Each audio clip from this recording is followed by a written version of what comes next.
Hello and welcome to the Redmen TV. I'm Chris Pajak. This is the Daily News Show. Once again, back. And we've got some interesting Roberto Firmino news. It broke last night.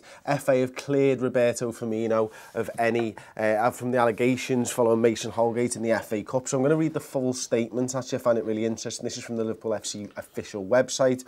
As difficult as it had been to remain publicly silent given the serious and damaging nature of what it was claimed I said during the game, I did so to demonstrate my respect for the process and to allow the issue to be investigated in the most thorough way. It is critical for football that tackling racism and all forms of discrimination is taken extremely seriously. As someone who's experienced racist abuse during my life, I know how damaging and hurtful it can be. This is part of Roberto Firmino's statement, of course. Now, the process is concluded. I would like to place on record, for the avoidance of any doubt, I did not say the word or a variation of the word that was claimed and subsequently reported in the media. I did not use any language that referenced race. I did not and would never reference a person's skin colour or culture by means of insult during a dispute or an argument. There is no place for discrimination on a football pitch or anywhere else in life for that matter. I am pleased, after exhaustive reviews of all the evidence in this specific incident, the matter is now resolved. So yeah, it's taken a long time, but Roberto Firmino has been cleared. No ban coming, no further action taken, no action taken against Mason Holgate either, and there won't be, and there shouldn't be, to be honest. I think, you know, we're taking the FA's word that Roberto Firmino did nothing wrong, and if the FA have said that Mason Holgate has done nothing wrong either, then sound, I'm fine with that, and I fully accept that. He's a young lad, he thinks he heard something, he didn't. That's the end of the matter as far as I'm concerned. It should have been dealt with on the day, but the pushing of somebody over hoardings is bad, but it wasn't. Let's move on. Let's forget about Everton until the next time that we get to beat them in the league, because they're completely irrelevant to us nowadays, and that's a good thing. Okay, so next story, Real Madrid forced to advance signing of Mohamed Salah because of his European Black Beast. This is, as you can tell, a translated website. So we are on, what are we on here? elgoaldigital.com. Basically, Ian Robben's finishing his contract at Bayern Munich. They don't know whether he's going to stay on or not, and apparently Bayern Munich are going to be interested in Mo Salah, join the back of the queue with Real Madrid. Everybody wants Mo Salah. We've got Mo Salah. He's the best player in the league. We're happy to have him. Go away. I'm bored of this already. Next one, Liverpool news. Real Madrid and Man City join Juventus in race for Emre Can. Oh, come on, really? Another one? Are we really going to be talking about this all the time? No, we're not. This is why there is the Champions League between Juventus and Emre Can. The negotiation remains on standby until Liverpool is in Europe, or is out of Europe, is what it's supposed to say. Again, this is another translated website. This one, my friends, is Tuttosport. So we know Tuttosport very, very well. Basically, what they go on to say in Tuttosport is that Emre Can is being dead diplomatic about things and doesn't want to disrupt the harmony at Liverpool. Fair play to him for that. Nothing will happen until Liverpool either win the European Cup or get knocked out of said European Cup. Let's hope it's the former and not the latter. That's Emre Can news. Bayern Munich joined the race. Yeah, we've done that one, fine. Harry Wilson's injured. He got injured in the game against Chelsea last week. This one's Reed Liverpool.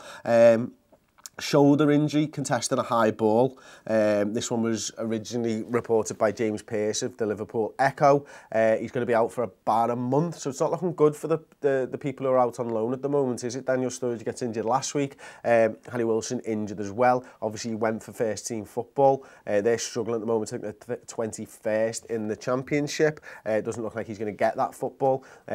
Is he going to be a Liverpool player next season? Let's hope so. Let's hope he makes a career at Liverpool, but he's injured at the moment, and that's that. An interesting one. Dani Ceballos from Real Madrid apparently wants to go to Liverpool in the summer. Now, this is from Chiringuito TV, verified. I mean, to be fair to them, they've got 1.1 million followers on Twitter, so they're a big account. And this one is Ceballos wanted to go to Liverpool in the winter, and the club did not let him. Something is happening. I've no idea what's going on with this one, whether it's true, whether it's false. I couldn't find a website for it. I couldn't find an article written about it. So it says to me that it's a bit of smoke at the moment, I suppose, but who knows? I mean, the amount of followers is crazy, isn't it? I mean, 1.1 million followers. You'd imagine that they have a reputation and a good reputation if they've got that many followers.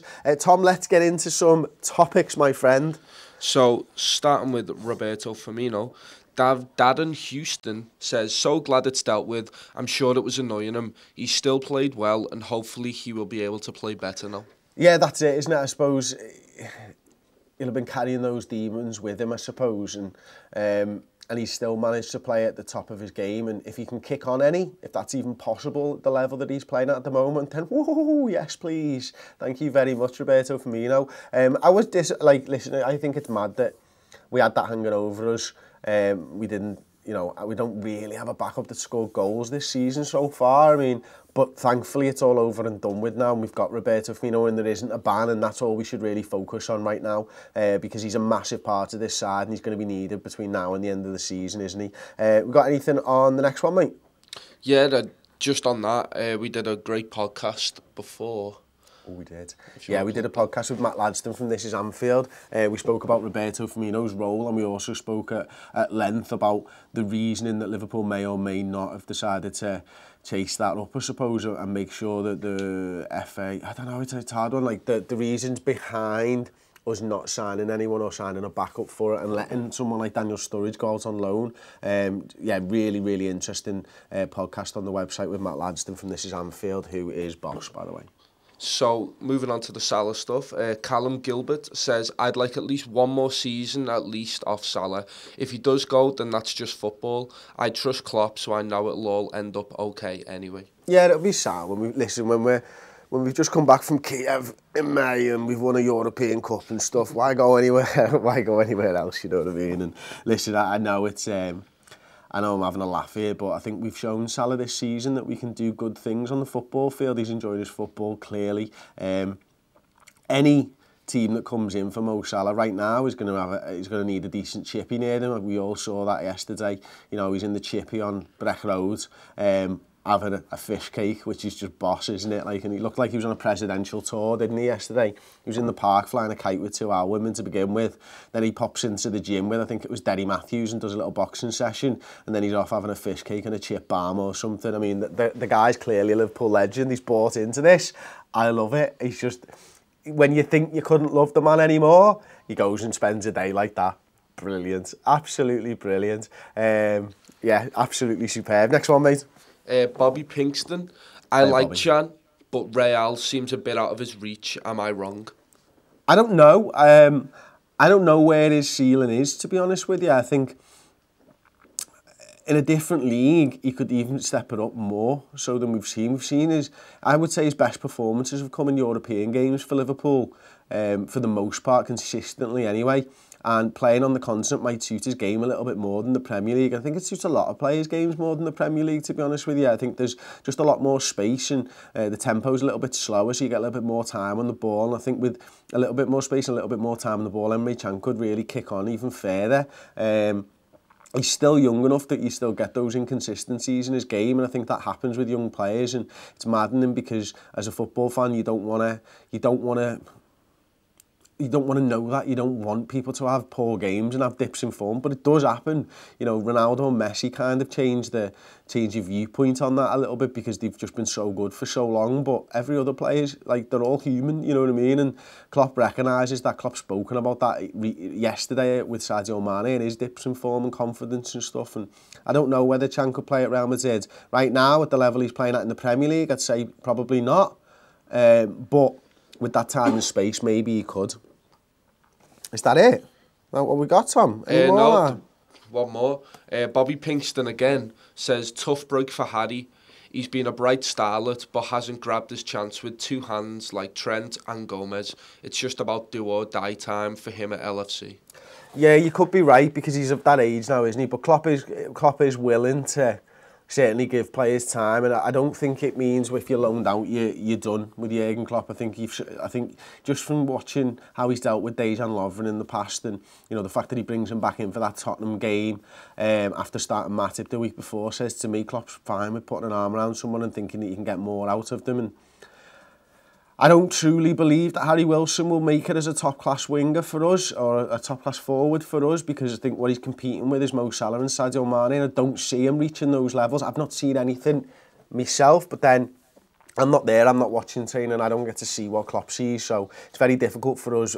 You know, we get to see him in limited opportunities in pre-season and under-23 games and stuff like that, but listen, he was tremendous for the under-23s, and he will have learned from this experience, and he'll know what it's like now to go and be part of the first team, even just for a couple of weeks. Hopefully he can turn it around. Hopefully he has got a place at Liverpool, because it means we've saved ourselves about 50 million quid, probably. Failing that, it'll be a few quid in the coffers, and that will support the academy for a few more years, which ultimately is kind of part and parcel of what being an academy is now. You want to get players who ultimately get into Liverpool's first team, but equally you've got to be able to make your money back on training and developing those players as well. So the ones that aren't good enough for the first team should be good enough for other teams in and around the country, in and around the league that you're in, and that means that you survive, your academy can sort of fulfill its own destinies, I suppose, with the money that they're bringing in, if that makes any sense whatsoever. So there we go. One more?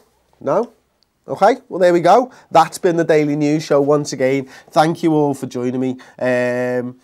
It's been an absolute pleasure. You know what, I'm just going to dip it in one more time. I can see a few people having a conversation about Alisson in the comments, the Roma goalkeeper. I didn't watch the game last night because I only watched the second half of the Man United game because we were playing footy ourselves, and playing footy is better than watching footy. David De Gea, wow, what a goalkeeper. But Alisson made some terrific saves last night. It's mad, isn't it, that this seems to be his breakout year. I think he was behind Wojciech Szczesny, wasn't he, for Roma last season, which is a bit nuts, isn't it? Because I would say that if you're going to be signing a keeper for 70 million quid, they probably have more than one good year, and they probably don't back up Szczesny for the year before. But listen, he's playing at a very, very high level at the moment, isn't he? He's a very, very good goalkeeper. Karius is in form though at the moment. Karius is playing well. A few more saves out of him, and maybe those question marks of the goalkeeper spot could be put to bed. I'm 100% sure that Klopp would rather have the keeper here and rather have Karius playing at a very, very high level than have to spend 70 odd million of his transfer budget on a goalkeeper, because I'm sure Klopp would prefer to buy a forward player or a midfielder, wouldn't he? There you go. That's been the Daily News Show for today. That's Thursday. Paul will be back with the Daily News Show tomorrow, probably some kind of press conference reaction. I'll be back in an hour's time, give or take. In fact, 4 o'clock. Let's go 4 o'clock for the Starting 11 predictions show. So come and join me for that, where I'll be looking at the Starting 11 for Liverpool versus West Ham United at the weekend. Like the video, subscribe to the Redmen TV on YouTube, and I'll see you next time in about an hour and a bit. Ta-ra.